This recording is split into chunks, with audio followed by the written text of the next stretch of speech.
Hello, everyone. Thank you very much. So I've been waiting for this meeting for 20 years, actually.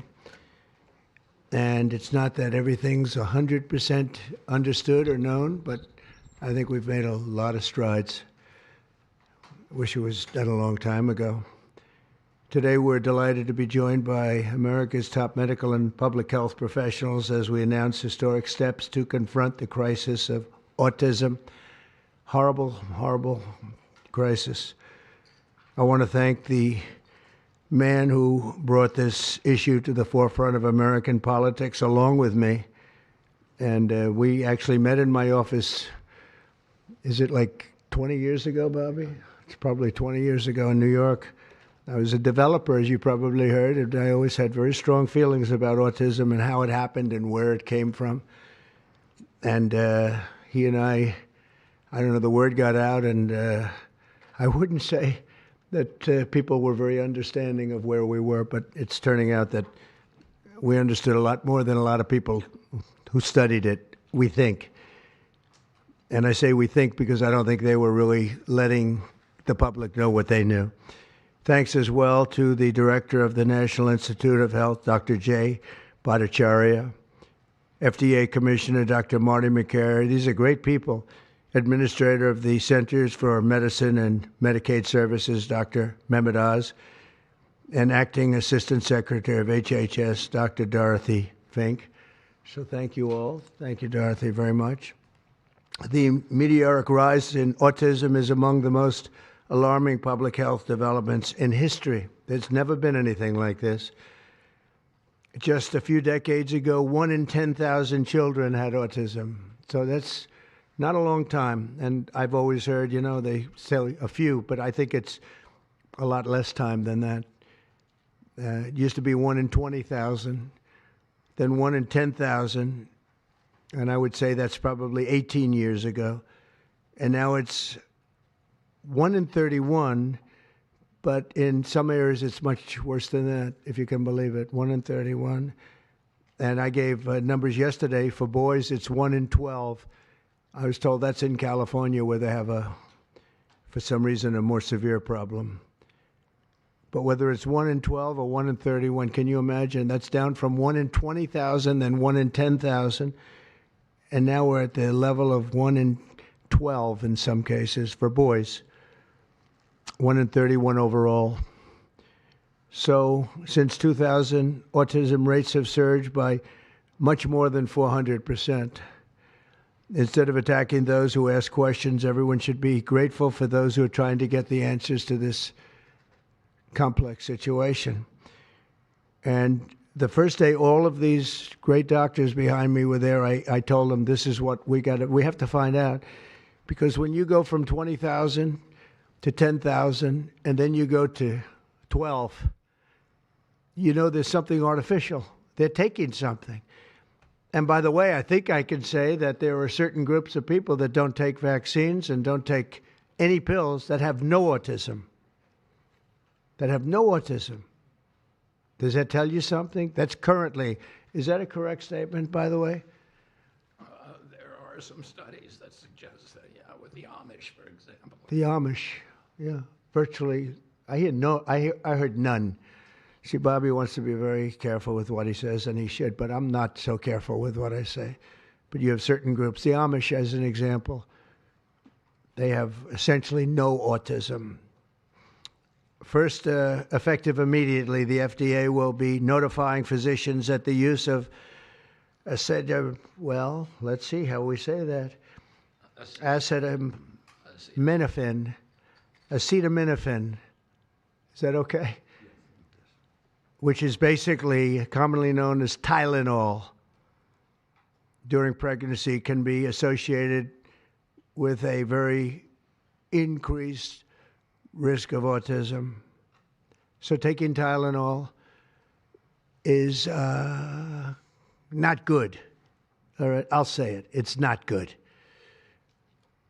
For this reason, they are strongly recommending that women limit Tylenol use during pregnancy unless medically necessary. That's For instance, in cases of extremely high fever, that you feel you can't tough it out, you can't do it. I guess there's that. It's a small number of cases, I think. But if you can't tough it out, if you can't do it, that's what you're going to have to do. You'll take a Tylenol, but it'll be very sparingly. It can be something that's very dangerous to the woman's health. In other words, a fever that's very, very dangerous, and ideally a doctor's decision, because I think you shouldn't take it. And you shouldn't take it during the entire pregnancy. They may tell you that toward the end of the pregnancy, you shouldn't take it during the entire. And you shouldn't give the child a Tylenol every time he's born and he goes and has a shot. You shouldn't give a Tylenol to that child. All pregnant women should talk to their doctors for more information about limiting the use of this medication while pregnant. So ideally, you don't take it at all. But if you can't tough it out, if there's a problem, you're going to end up doing it. The other thing that I can tell you that I'll say that they will maybe say at a little bit later date, but I think when you go for the shot, you do it over a 5-time period. Take it over 5 times or 4 times, but you take it in smaller doses and you spread it out over a period of years. And they pump so much stuff into those beautiful little babies. It's a disgrace. I don't see it. I think it's very bad. They're pumping, it looks like they're pumping into a horse. You have a little fragile child, and you get a vat of 80 different vaccines, I guess, 80 different blends, and they pump it in. So ideally, a woman won't take Tylenol.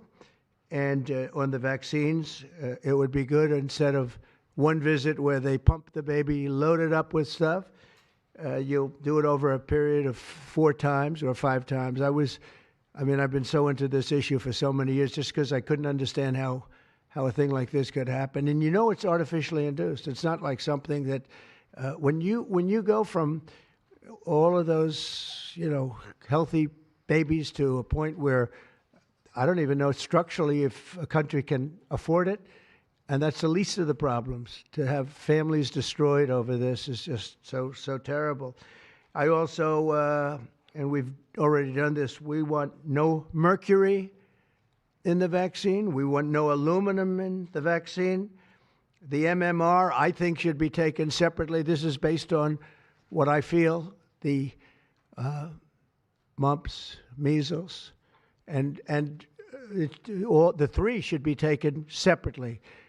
And it seems to be that when you mix them, there could be a problem. So there's no downside in taking them separately.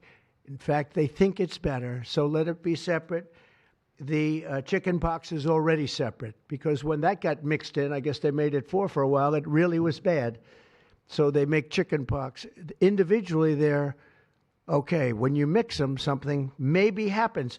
So there's no downside in doing it. It's not like, if you do it, bad things. No, it's only good side. And it may not have that much of an impact, but it may have a big impact. So let those be taken separately. And then hepatitis B is sexually transmitted. There's no reason to give a baby that's almost just born hepatitis B. So I would say wait till the baby is 12 years old and formed and take hepatitis B. And I think if you do those things, it's going to be a whole different, it's going to be a revolution in a positive sense in the country. The FDA will be updating the label of an existing drug to reflect potential benefits in reducing some autism symptoms. This gives hope to the many parents with autistic children that it may be possible to improve their lives. That's one of the things that I'm very, very happy about. I mean, this was mostly going to be on how not to have the child affected, but we've learned some pretty good things about certain elements of genius that can be given to a baby, and the baby can get better, and in some cases maybe substantially better. Not going to be easy, but be a lot easier if it didn't happen in the first place, as these great parents fully understand, right? They fully understand. I feel so terribly for. I have so many friends with autistic children. It's a tough situation. Finally, to help reach the ultimate goal of ending the autism fever, the NIH will be announcing 13 major grant awards from the Autism Data Science Initiatives. And to be honest with you, to me, that's the least important. It's not even a money thing at this point. There's so much money, but they have to do, and they have to move quickly. When the alternative is that nothing bad can happen, let's do it now. I was just saying to Bobby and the group, let's do it now. Nothing bad can happen. It can only good happen. But with Tylenol, don't take it. Don't take it. And if you can't live, if your fever is so bad, you have to take one because there's no alternative to that. Sadly, first question, what can you take instead? It's actually, there's not an alternative to that. And as you know, other of the medicines are absolutely proven bad. I mean, they've been proven bad with the aspirins and the Advils and others, right? And they've been proven bad. So I'd like to ask Bobby to get up to the podium and say a few words, and then Dr. Bhattacharya and Dr. Makary, Dr. Oz, Dr. Fink, followed by two incredible mothers that have experienced firsthand what this country is going through, what parts of the world are going through. And I will say there are parts of the world that don't take Tylenol. I mean, there's a rumor, and I don't know if it's so or not, that Cuba, they don't have Tylenol because they don't have the money for Tylenol, and they have virtually no autism, okay? Tell me about that one. And there are other parts of the world where they don't have Tylenol, where they don't have autism. That tells you a lot, and I want to say it right now. And, you know, the way I look at it, don't take it. Don't take it. There's no downside in not taking it. So I'd like to ask Bobby to come up and say a few words. I hope I didn't ruin his day, but that's the way I feel. I've been very strong on this subject for a long time. You know, life is common sense, too. And there's a lot of common sense in this, and I wish things like this were brought up. And this group has worked so hard on it, but I'd like to be a little bit more, a little speedier in the process of a recommendation, because there's no harm in going quicker. There's absolutely no harm. At worst, there's no harm. Thank you very much. Bobby, please. Thank you, Mr. President. To meet the President's challenge, I ordered HHS to launch an unprecedented all-agency effort to identify all causes of autism, including toxic and pharmaceutical exposures.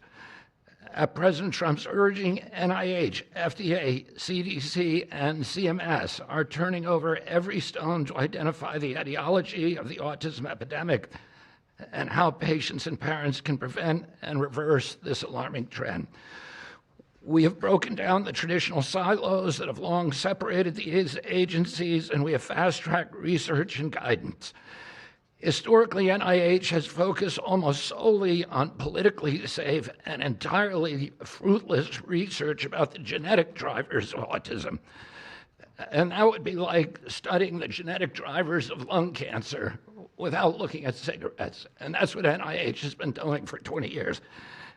As a result, we don't have an answer to this critical question, despite the cataclysmic impact of the epidemic on our nation's children. We are now replacing the institutional culture of politicized science and corruption with evidence-based medicine. NIH research teams are currently testing multiple hypotheses with no area off limits. We promise transparency as we uncover the potential causes and treatments, and we will notify the public regularly of our progress. Today, we are announcing two important findings from our autism work that are vital for parents to know as they make these decisions. First, HHS will act on acetaminophen. The FDA is responding to clinical and laboratory studies that suggest a potential association between acetaminophen used during pregnancy and adverse neurodevelopmental outcomes, including later diagnosis for ADHD and autism. Scientists have proposed biological mechanisms linking prenatal acetaminophen exposure to altered brain development. We have also evaluated the contrary studies that show no association. Today, the FDA will issue a physician's notice about the risk of acetaminophen during pregnancy and begin the process to initiate a safety label change. HHS will launch a nationwide public service campaign to inform families and protect public health. FDA also recognized that acetaminophen is often the only tool for fevers and pain in pregnancy, as other alternatives have well-documented adverse effects. HHS wants, therefore, to encourage clinicians to exercise their best judgment in the use of acetaminophen for fevers and pain in pregnancy by prescribing the lowest effective dose for the shortest necessary duration and only when treatment is required. Furthermore, thanks also to the politicization of science, the safety of acetaminophen against the risk of neurodevelopmental disorders in young children has never been validated. Prudent medicine, therefore, suggests caution in acetaminophen use by young children, especially since strong evidence also has associated it with liver toxicity. Some studies have also found the use of acetaminophen in children can potentially prolong viral illnesses. FDA will drive new research to safeguard mothers, children, and families. In addition to a possible acetaminophen connection to autism for pregnant women, infants, and toddlers, our research has revealed that folate deficiency in a child's brain can lead to autism. We have also identified an exciting therapy that may benefit large numbers of children who suffer from autism. Peer-reviewed literature has documented that up to 60% of folate-deficient children with ASD can have improved verbal communications if given leucovorin. I have instructed NIH, FDA, and CMS to help doctors treat children appropriately. Jay will help tell that story, which started with sound science, the kind that restores faith in government. This announcement also represents a historic collaboration between NIH, FDA, CDC, and CMS. We expect this to be the first of many announcements over the coming years that deliver actionable information to parents on underlying cause of autism and the potential paths for prevention and reversal. Finally, autism is a complex disorder with multifactorial etiology. We are continuing to investigate a multiplicity of potential causes with no areas of taboo. One area that we are closely examining, as the President mentioned, is vaccines. Some 40 to 70% of mothers who have children with autism believe that their child was injured by a vaccine. President Trump believes that we should be listening to these mothers instead of gaslighting and marginalizing them like prior administrations. Some of our friends like to say that we should believe all women. But some of these same people have been silencing and demonizing these mothers for 3 decades because research on the potential link between autism and vaccines has been actively suppressed in the past. It will take time for an honest look at this topic by scientists. But I want to reassure the people in the autism community that we will be uncompromising and relentless in our search for answers. We will perform the studies that should have been performed 25 years ago. Whatever the answer is, we will tell you what we find. We are researching this issue to all 3 agencies. Jay will discuss one of our research initiatives at NIH. This model of unleashing unbiased, depoliticized, gold standard scientific research and academic freedom to deliver actionable information to prevent and reverse disease will be a model for the framework to deliver similar results for many other chronic conditions that plague Americans. Jay? Thank you, Secretary Kennedy, and thank you, President Trump. Thank you very much. I'm proud to announce today that the NIH has launched the Autism Data Science Initiative to turbocharge autism research, devoting an additional $50 million to the cause of studying autism. Nearly 250 research teams from across the country applied, sent in their applications, and were peer-reviewed by the NIH review panels. The NIH peer reviewers chose the 13 best projects focused on root causes and therapies, with replication and validation studies to guarantee gold standard science. The studies feature a new kind of science called exposomics, where scientists consider environmental and medical factors, nutrition, events during pregnancy, in combination with biology and genetics to answer vital questions about autism. Science like this, conducted in partnership with families and physicians, is the best way to arrest and reverse the autism epidemic. Autism spectrum disorder encompasses a very wide range of symptoms, ranging from mild difficulties with social interactions to profoundly autistic children who experience severe disabilities in speech and behavior.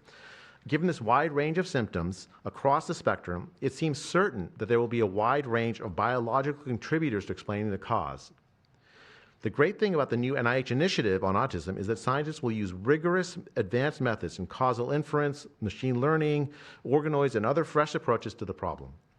The sharp rise in the prevalence of autism deserves an urgent response by the scientific community. As Bobby said, the NIH has invested a lot of money to study autism over the years, but the research has not produced the answers that families and parents of autistic children deserve, and autistic children themselves deserve. For too long, it's been taboo to ask some questions for fear the scientific work might reveal a politically incorrect answer. Because of this restricted focus in scientific investigations, the answers for families have been similarly restricted, often pointing families to behavioral therapies that don't work for every kid or suggest non-modifiable genetic factors as the cause. But genetics alone can't explain such a sharp rise in autism prevalence over just a few decades, as the president said. In coming months and years, as NIH scientists learn more that can help autistic children and their families, we won't delay. Like scientists often like to do, I can say as a scientist myself, it's really tempting to delay, but but in face of a problem like this, you have to move fast. But we will not delay before telling American people about what we find, and we will win the public trust with transparency and rigor. Already, our broadened focus on autism research has pointed to 2 items that will help families prevent and treat some cases of autism. I'll leave the good news on these 2 items to my close friends and colleagues, Dr. Makary and Dr. Oz. We've been working together closely on this problem for the past 6 months, and our cooperation represents an unprecedented collaboration with Secretary Kennedy's Department of Health and Human Services and with President Trump. I'm delighted to introduce Dr. Marty Makary, Commissioner of the Food and Drug Administration, who will tell you about these announcements of practical help for families with autism. Great, thank you, Dr. Bhattacharya. Mr. President, this is the start of a historic shift in medical culture. This administration is working together to ask big questions about why our nation's children are getting sick so fast. Too often, medicine is doing small little studies, giving us answers we already knew. But we've got to make a difference. You've given us a charge to identify root causes, and we are not going to stop so that we can end the suffering we are watching. And if you've seen a kid with autism, with severe autism, it's hard to watch. Kids get frustrated, they get angry, they can be crying because they want to speak and they can't speak. It's hard to watch, and it may be entirely preventable. For an epidemiologist, that child is an expanding statistic. But for a child, it can be brutal to have autism. Today, the FDA is taking action to update the label on acetaminophen and sending a letter to all U.S. doctors letting them know about the risks in pregnancy. We now have data we cannot ignore. There's a very large study, the Boston Birth Cohort, with researchers that have, from Johns Hopkins, my former institution, and Boston University, found, quote-unquote, consistent associations between acetaminophen in pregnancy and autism. And the Nurses' Health Study, with researchers from Yale, Columbia, and Harvard looking at 9,000 kids, found that acetaminophen use in pregnancy was associated with neurodevelopmental disorders. And 4 weeks ago, a Mount Sinai Harvard study reviewed all the existing literature and found the overwhelming body of evidence points to an association. Sure, you'll be able to find a study to the contrary. That's how science works.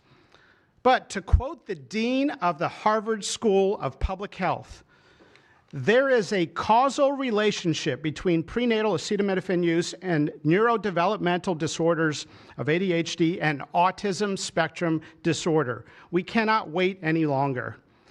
And honestly, there's been this perfunctory, reactionary, mindless practice in medicine. I learned it in medical school and residency. Just treat all fevers, low-grade fevers, treat them with acetaminophen. Why? What are we doing? A study out of Hopkins actually showed that treating a fever can prolong the duration of illness in a young kid. Maybe that's because a fever is a body's natural way of ridding an infection. When my wife was pregnant and delivered our son a few months ago, they pushed her to take acetaminophen for a low-grade fever. She said no, and then they looked to me and I said, absolutely no. I'm also here to announce good news. Today, the FDA is filing a Federal Register notice to change the label on an exciting treatment called prescription leucovorin so that it can be available to children with autism. You know, autism may also be due to an autoimmune reaction to a folate receptor on the brain, not allowing that important vitamin to get into the brain cells. It's a fairly established, mature pathway. Again, we have a duty to let doctors and the public know we are going to change the label to make it available. Hundreds of thousands of kids, in my opinion, will benefit. One study found that with kids with autism and chronic folate deficiency, 2/3 of kids with autism symptoms had improvement, and some marked improvement. Mr. President, you told us to do what's medically right, to go bold, and not worry about the corporations and the lobbyists. So that's what we're here doing today. Thank you, Mr. President. Good, thank you. Thanks, Marty. I think you all appreciate the passion in the President's voice. We've been hearing that since the inauguration. In fact, even before the inauguration, the President was upset about what he spoke to today. And so together with Secretary Kennedy, who's made it his life's work to address some of these challenges with autism, they challenged us. In fact, they were harsher than that. They wanted no silos to break down what the NIH would do, what the FDA would do, what CMS would do. They insisted that the physician leaders bust through the clutter because their agencies had the power if we didn't do what every other prior administration had done, which is to let people function within their siloed environments. Because of that, in historic fashion and a very accelerated manner, we have a response today to the autism crisis. It is the first of several chapters, but this is breaking news. You've heard some of it. The response to the autism crisis is going to continue to come to you under Secretary Kennedy's leadership, and the President wouldn't have it any other way, as you've heard. The FDA, based on NIH research, is approving prescription leucovorin for treatment of autistic children. Now, if you're following the script, there should be two questions that you have, two questions that should come to your mind. The first is, how will patients and parents get access to the treatment? I'll tell you how. Over half of American children are covered by Medicaid and CHIP, government health insurance, over half. Therefore, because they're covered in Medicaid and CHIP, upon this label change by Marty, state Medicaid programs in partnership with CMS will cover prescription leucovorin around the country. It's yours, but you have to go to a doctor to get a prescription because they know your child, they know you, and they know the medication. States will also have tools to monitor its use and ensure appropriate utilization. That's important for a bunch of reasons because we want the right kids getting the right prescription medications. We believe private insurance companies will rapidly follow our lead if they have not already done so. And again, to make sure that this is safe and effective treatment, you need a physician to prescribe the medication because it's on prescription. Second big question, how are we going to collect clinical data to answer the big questions that the President is asking and the Secretary insists that we offer? CMS is also issuing guidance to convene states and existing research networks to support NIH and FDA in their research efforts of prescription leucovorin, while also maintaining the privacy of all patients, all health information of our beneficiaries. Collecting real-world data, which is what many of you have been asking us to do in the community, is fast, it is life-saving, and we'll get answers based on what happens over the next few months with this approach. The aggressive approach, and it is aggressive, demanded by the President and by the Secretary, have already identified risk factors and opened the door for the first FDA-recognized treatment pathway for autism. It is the first of its kind, and it wouldn't have happened without the leadership of the President and the Secretary. The five-fold increased prevalence of autism over the past 25 years demands a rapid response. The average clinician, researcher, we spoke to many, thought it would take 5 years to get this data. Parents are unwilling to wait 5 years. The President is unwilling to wait 5 years for these results. So the President and the Secretary are acting today with this tri-agency move. The administration's bold actions investing in groundbreaking research follow the science, They restore trust, which has been lacking, and they will change the trajectory for millions of American families. Mr. President, God bless you for being brave. So let me introduce Dr. Fink, who's acting administrator, and after Dr. Fink, we've got some wonderful women, Jackie and Amanda. I know it's going to be tough, but if you can make some comments about this historic day. God bless you. Thank you, Mr. President, for this opportunity to speak with all of you today.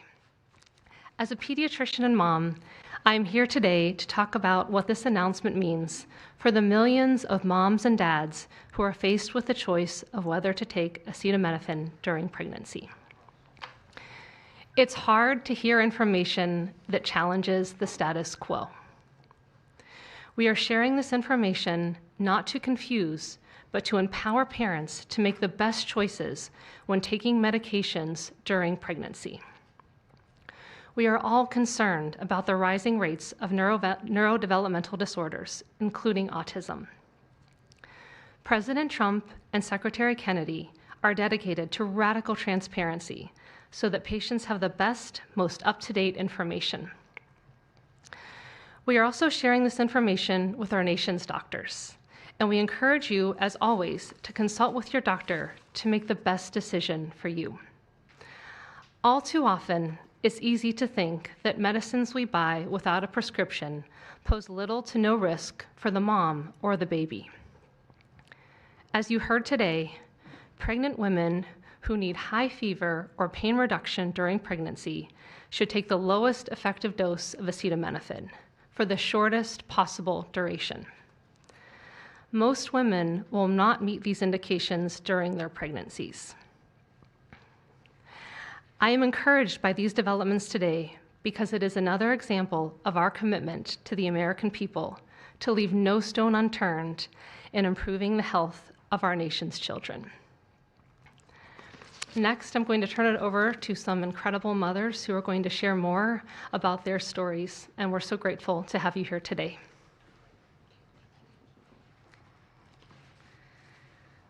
Thank you. Thank you, Mr. President and team, for all your work.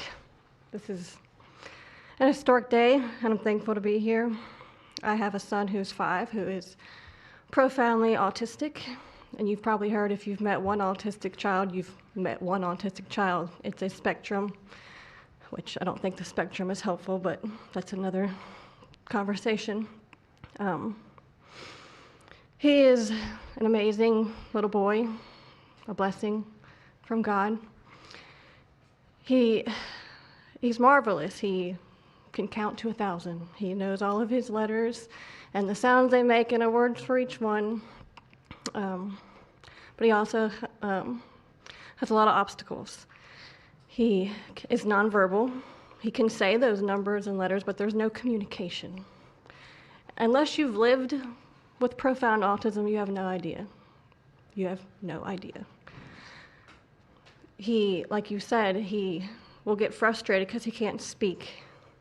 It's not even that he can't speak. Sometimes he just doesn't understand what I'm saying. He understands the word no, but he doesn't understand the why behind the no. And that's a huge part of discipline. That's the discipline. So it's very hard to discipline a child with autism so you have these behaviors. And it's a very hopeless feeling. It's very isolating being a parent with a profound autistic child. Even just taking them over to your friend's house is something we just don't do because, again, they're going to be met with no, no, no, and no understanding of why. And then there's a meltdown. And then you're in a situation where you're just helpless and you're just trying to protect your kid.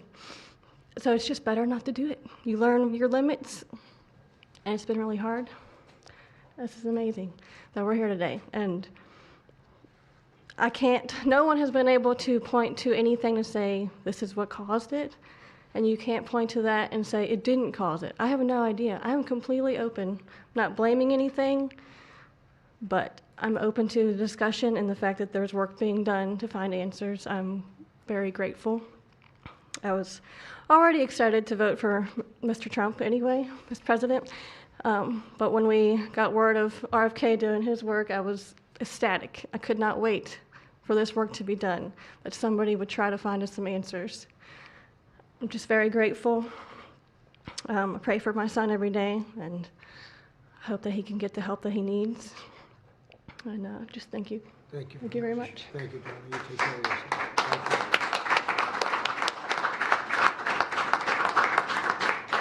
Hi, my name's Jackie. I'm also extremely grateful for the opportunity to be here and share my son's story.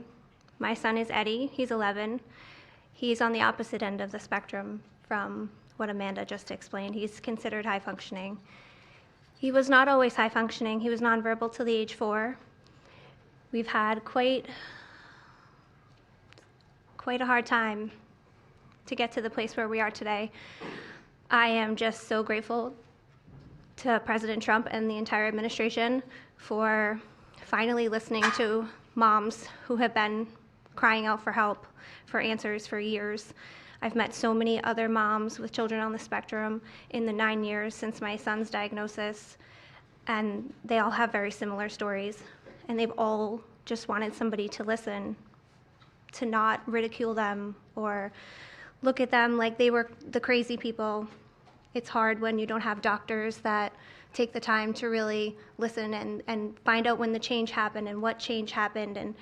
And it's just, I've been praying for this day for 9 years, and I'm so thankful to God for bringing the administration into our lives. And I'm speechless. This day is a day I never thought would happen. I thought that we would never have an administration that was courageous enough to look into things that no prior administration had. So I'm just here to express my gratitude, and I am looking forward to what comes from this, and hopefully we just get more answers. So thank you. Thank you very much. So I just want to say acetaminophen is basically Tylenol, essentially, because I noticed that term is used throughout this conference. So it's essentially Tylenol. And I just recommend strongly that you don't use Tylenol unless it's absolutely necessary. I understand it's maybe 10% of the women that are pregnant are, would perhaps be forced to use it. And that would mean you just can't tough it out. No matter what you do, you can't tough it out. So that's up to you and your doctor. But there's a very strong recommendation, maybe stronger from me than from the group, because they're waiting for certain studies. I just want to say it like it is. Don't take Tylenol. Don't take it. If you just can't, it's just fight like hell not to take it. There may be a point where you have to, and that you have to work out with yourself. So don't take Tylenol.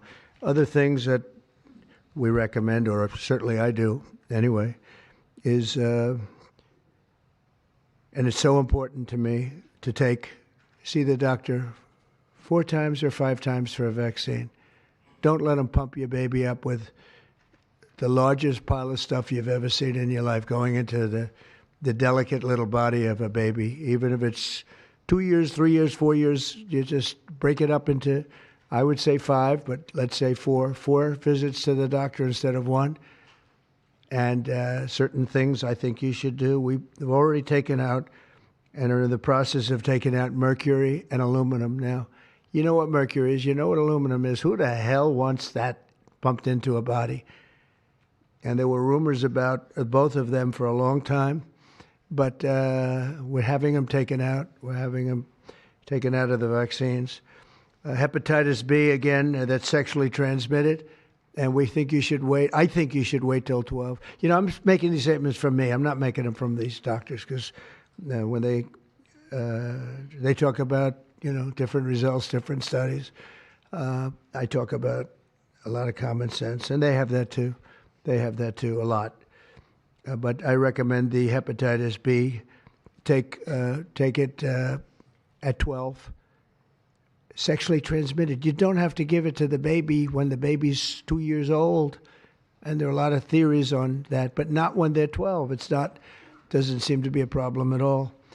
The MMR and the chickenpox. Chickenpox has already been broken out. It's a singular shot, but the MMR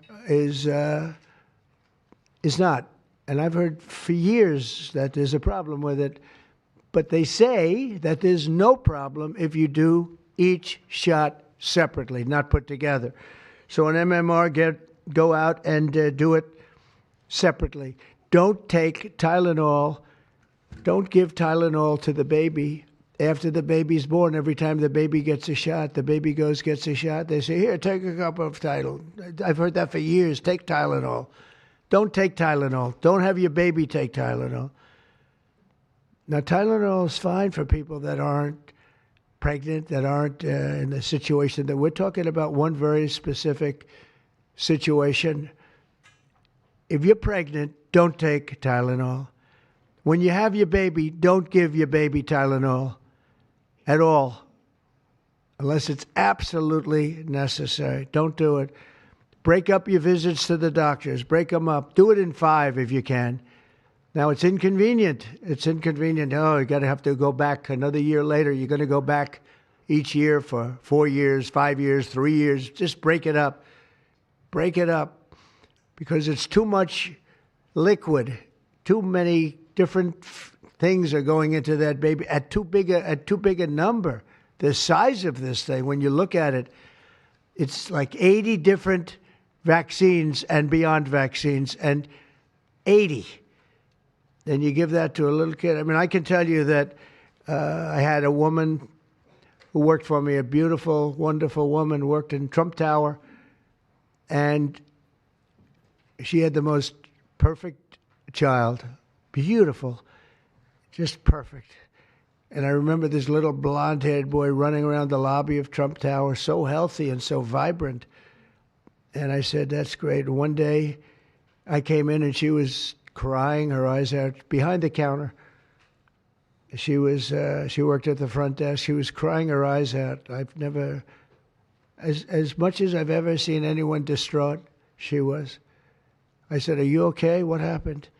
My boy, I've lost my boy. What does that mean, your boy? My boy, you know him, sir. You've seen him grow up. He was so beautiful. And I took him for a vaccine, sir. And he developed this unbelievable, I think she said 107, 108. You know, it goes well beyond when this happens. It goes up to 106, 107, 108. You know, we hear 105 and you're in trouble, but it just goes up to a level that you never hear about, but it goes up very high. And it's fried. They get fried. She said, I took him, he developed an unbelievable temperature. And I've lost him, sir. He's gone. And then I saw the boy. It was so tragic to see. That was the following day. That was the following day after the vaccine. And I've seen it 2 other times, and I think 3 other times, but 2 other times, where they go to the doctor and they get the vaccine, they get the shot. The kid is, badly hurt. Let's be nice, badly hurt. And just do it. Break it up into 5, break it up into 4, break it up into 3 if you have to, but go to the doctor 4 times instead of once, or 5 times instead of once. And for some reason, they insist that you put it all into the body, and maybe that's the drug companies that make more money that way. Maybe it's the doctors because they don't want to be, doing this so much. Maybe it's the doctors. They get maybe more money. Who the hell knows what it is? Don't do it. Get them broken into 4 or 5 visits. Do it 4 or 5. That means you have 20%, 25% what you're putting into the baby's body. It can only help. It can only help. And the other things I told you about, just the word tough it out. It's easy for me to say tough it out, but sometimes in life with a lot of other things, you have to tough it out also. Don't take Tylenol. Don't give Tylenol to the baby. When the baby's born, they throw it at you. Here, give them a couple of Tylenol. They give them a shot. They give them a vaccine. And every time they give them a vaccine, they're throwing Tylenol. And some of these babies, they're long born, and all of a sudden they're gone. And it doesn't hurt not to do it. It doesn't hurt. There's no downside. There's no downside at all. And break up MMR. Break it up. It's practically a known fact that if you break it up, you're not going to have a problem. But for years, we've been hearing how bad MMR is as a combination. And I'm very happy that you broke out chickenpox, because that was really a problem. And there are other things. It's interesting because there are other things, we were talking about it, other different drugs, pills that you take that we know are so bad and they don't take them anymore. But for some reason, with this, they keep taking it. Don't take Tylenol. There's no downside. Don't take it. You'll be uncomfortable. It won't be as easy, maybe, but don't take it. If you're pregnant, don't take Tylenol.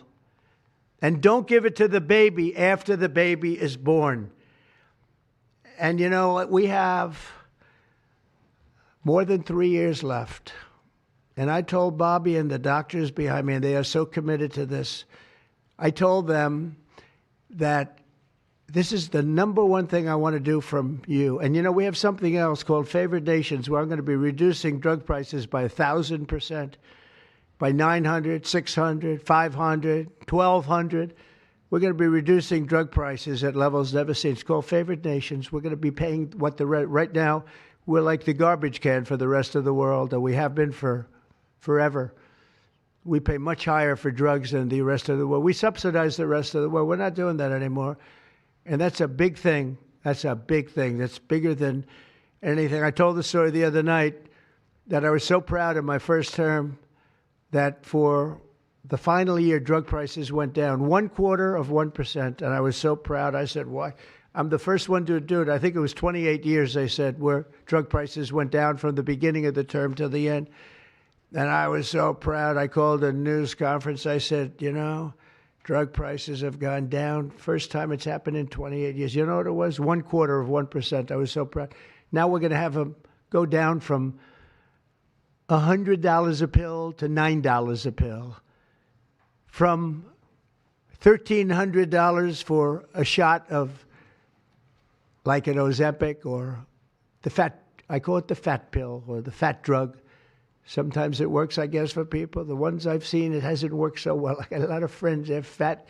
They said, yeah, I lost some weight. I said, you don't look it to me.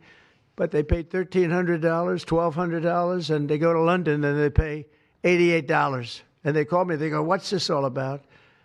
We're subsidizing the rest of the world stupidly because we have a lot of stupid people in this country running things. And how big is that? But to me, that's nothing compared to autism. I see that gorgeous boy. I have a big present for him in the back. You know, you bring him back. We're going to bring him into the Oval Office. I have the best present he's ever going to get, okay? A big one. I saved it for you, okay? Because I heard you were coming. Look how beautiful he is. So that's it.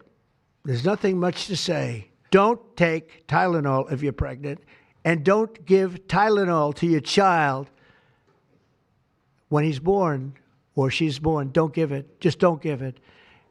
And we're going to have, I think, really, if you do all the things that I say, break it up.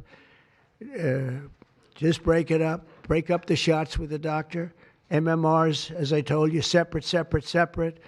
Chickenpox already separate. You do these things. I'm telling you, I want to, when I leave office, I don't want to have, it's going to be the kind of number that we're hearing where it's 1 in 32 or 1 in 10, because I've heard 1 in 10 also. And in California, it's really bad. I want it to be, let's get it back to maybe 1 in 10,000 or 1 in 20,000 or maybe none in 20,000. And the only way you're going to do that, because this is artificially induced. This is induced by something. You don't go from 1 in 20,000 to 1 in 10,000, then to 1 in 10. That means you're taking something and something's wrong. And I feel very certain, and I know I'll be criticized. Someday they'll look back and they'll say, well, it wasn't, but I think it will. I think we're going to have a tremendous, this is the most important thing. There's nothing more important than me. We cured inflation that Biden gave us. He gave us so much inflation, the biggest ever in history. We got inflation done. We brought prices down. We gave you the largest tax cuts, all that stuff. It doesn't mean a thing compared to what we're doing today. This means everything.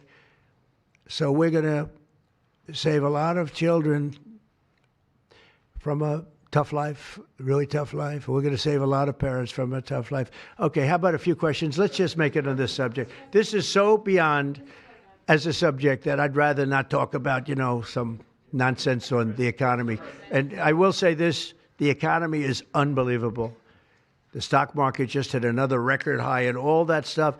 This means more to me. Yeah, please. Mr. President, I have one on your announcement, one on vaccines that's also related. Yes.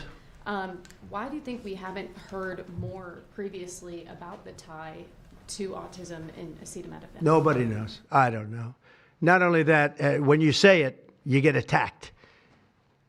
I was saying something similar, not as strongly, because now facts are on our side.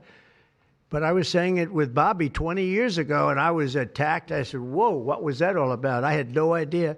You get attacked. I don't know. The medical community, the drug companies, doctors. I don't know what it is. All I want to do, I don't care. I don't care about being attacked. It doesn't matter to me. I believe that the numbers at the end of our term or shortly thereafter could be really phenomenal. I want it to go up just like it came down to this horrible level.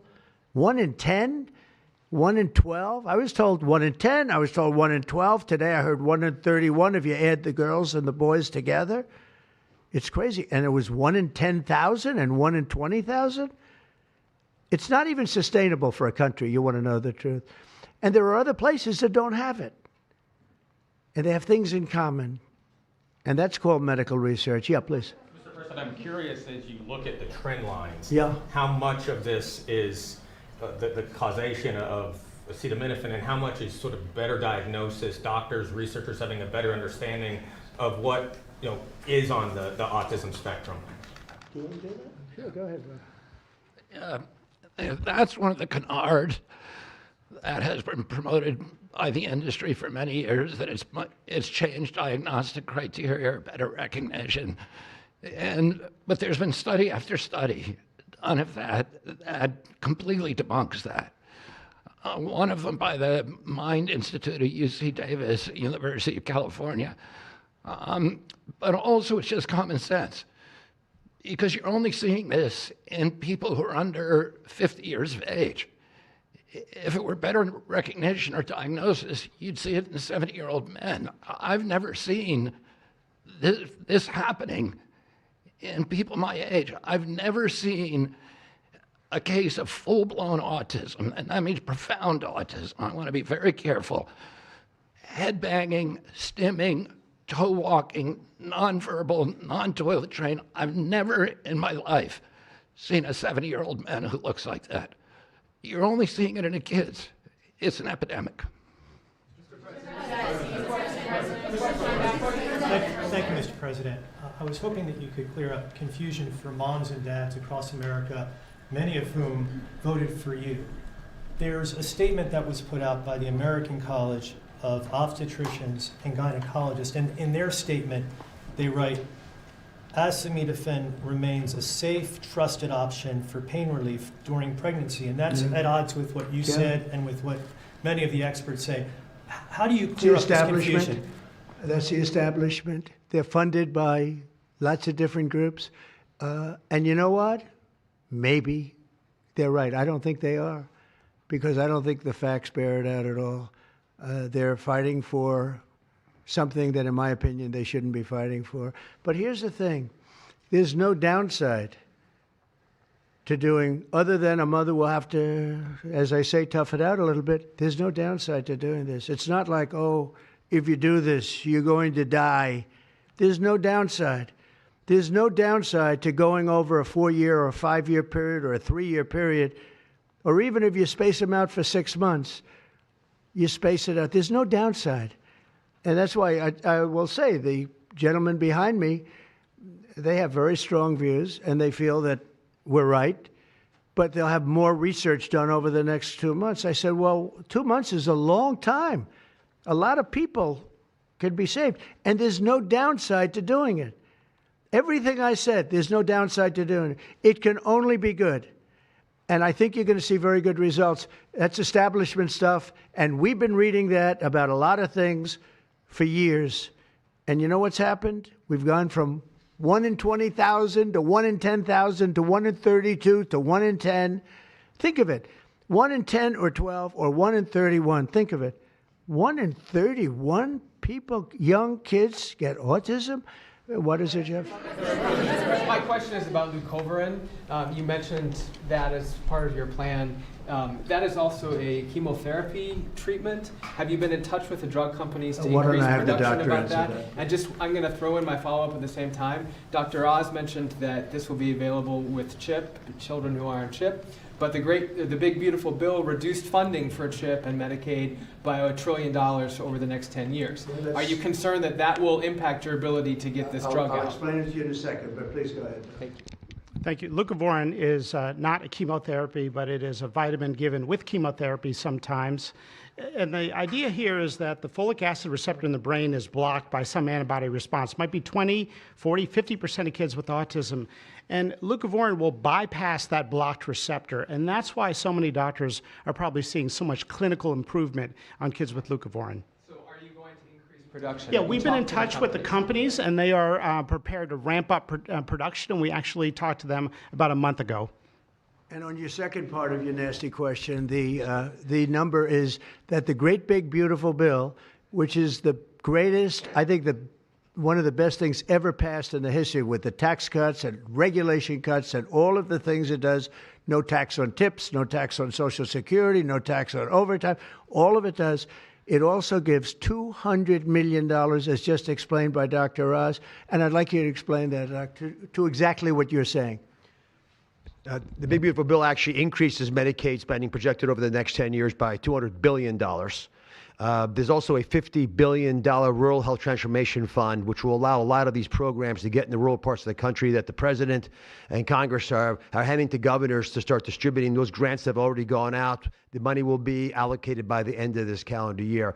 And I want to point out that the ability of NIH to do research that feeds and hands the ball to the FDA, which then can change labeling to allow Medicaid programs in states to fund this program, will ensure that the things that President Trump and Secretary Kennedy desire are financially affordable for the families around America. You mentioned CHIP, sir. That's why I asked that question. You mentioned that CHIP would fund this for children.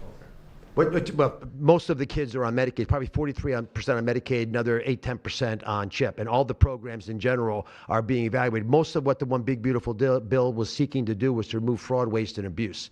But the programs themselves should stay financially intact for the people for whom they were designed, and in this case, for children.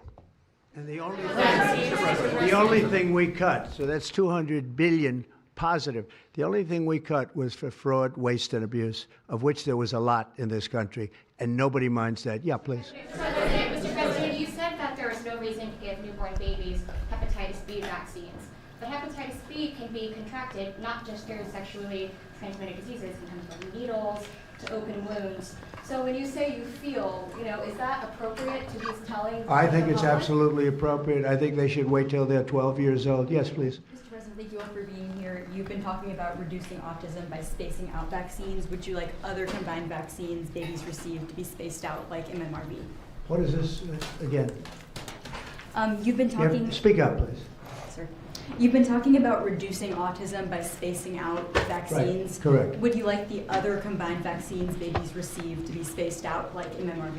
I would say yes, but that just is, for me, it's a lot of common sense involved in this. It's a process, but we're looking, but it should at least be given separately. Now, it's possible that you can reduce them and give it, I'd give them in small doses, but it's possible maybe in that particular case, the MMR wouldn't work in small doses, but you can certainly give them as separate shots. It's been proven to be very safe when you give them in separate shots instead of mixing. So I don't think there's any reason to do that. Do you agree with it? I'm not a doctor, but I'm giving my opinion. I don't think there's any reason to do that. So it's been proven to be safe when you break them up. But MMR by itself, I've heard bad things about it for many years. Yes, please. Mr. President, is the spectrum too broad, in your opinion? For research purposes, you are dealing with a population of children who might have social boundary difficulties, and then you have children who are, going to grow up to be adults in diapers. I mean, what do you think? We don't know how broad the spectrum is. We don't know exactly where it starts and where it ends, but we do know what we're going through. We're going through some very serious trouble, and we know autism. I mean, it could be bigger, it could be small, a little bit smaller, but the number is unacceptable. And the number, the way it's come down, because the spectrums remain the same, the number, the way it's come down is just unacceptable, meaning come down to that level of 1 in 10, 1 in 12, 1 in 31. Mr. President, medical professionals. Go ahead in the back. Mr. President, this question is more directed towards Secretary Kennedy. It was talked about that we're just kind of finding out about the fact that babies are affected this way. Is there a concern that information is being suppressed right now within HHS, and could an investigation perhaps be launched, seeing any more Well, I think information? information has been really not given out very freely over the years, absolutely. And I think that's by drug companies and maybe doctors, but I certainly think that over the years. I think this is a different group. We have a lot of information. And that information, I mean, it's the information that we have that we're making these statements. And I'm making them out front, and I'm making them loud, and I'm making them strongly not to take Tylenol, not to take it. Just don't take it unless it's absolutely necessary, and there's not too many cases where that will be the case. And again, what's the worst? The worst is nothing can happen. It's very positive. That's a positive thing. But I don't believe I don't actually believe that's possible. I think the results are going to be amazing. I want to see amazing results by the time I leave this beautiful building. And I will consider this, I believe, with the wars, I've stopped 7 different wars. I've saved millions of lives. I've done a lot of things. This will be as important as any single thing I've done, because I know ladies, beautiful ladies just like this that are going through the same thing. And it's not easy, and I admire you for being able to do it. But I admire him, too. I wish I had a face that looked like that. If I looked like him, I would have been president a long time ago. Tylenol is widely used in other countries, too. As you make this announcement, do you expect your decision may affect I other hope they countries? follow it, yeah. I hope they follow it. Yeah, other countries are, sell Tylenol. Some countries don't. I mean, I hear Cuba. Now, again, you'll have to check this out. But I hear Cuba doesn't have it because it's very expensive. And they don't have the money to have it, or they don't want to spend the money to have it. They don't have Tylenol. And I hear they have essentially no autism. So you have to check it out.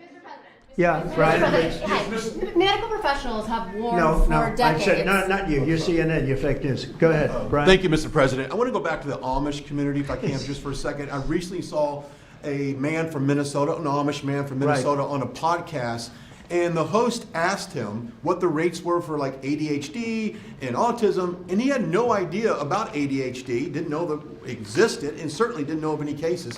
What are they doing? It doesn't exist with the Amish community, and they don't take all of this junk. It doesn't exist. That tells you, doesn't that tell you? That's like, that's like certain countries where it doesn't exist and they don't take it. Would you like to make a comment about that, Mark? The Amish population, a very mixed group. So there's a subset that take vaccines, a subset that does not.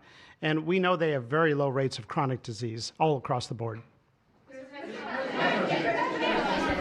Please. Thank you, Mr. President. Should the establishment media show at least some openness to, trying to figure out what the causes of autism are? I wish they would, yeah. And why are they so closed-minded? Well, look, it's not only the media, in all fairness, it's some people. When you talk about vaccines, they go crazy.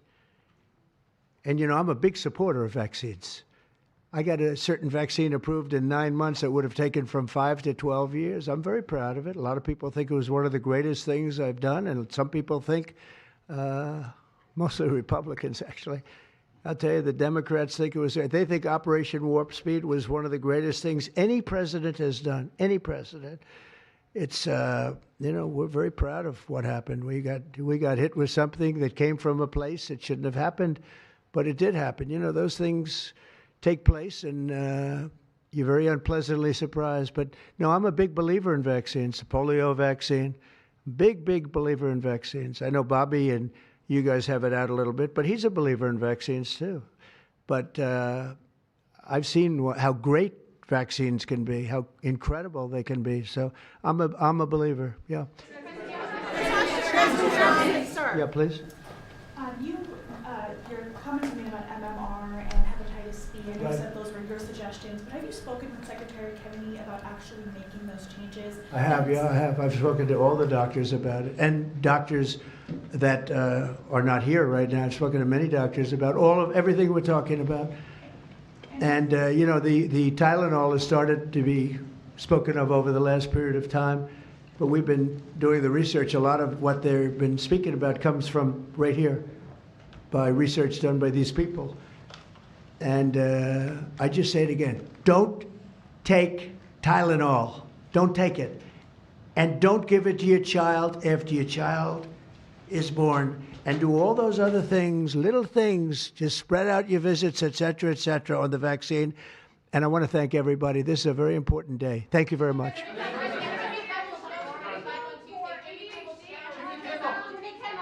Will you meet with the Democratic leader, sir?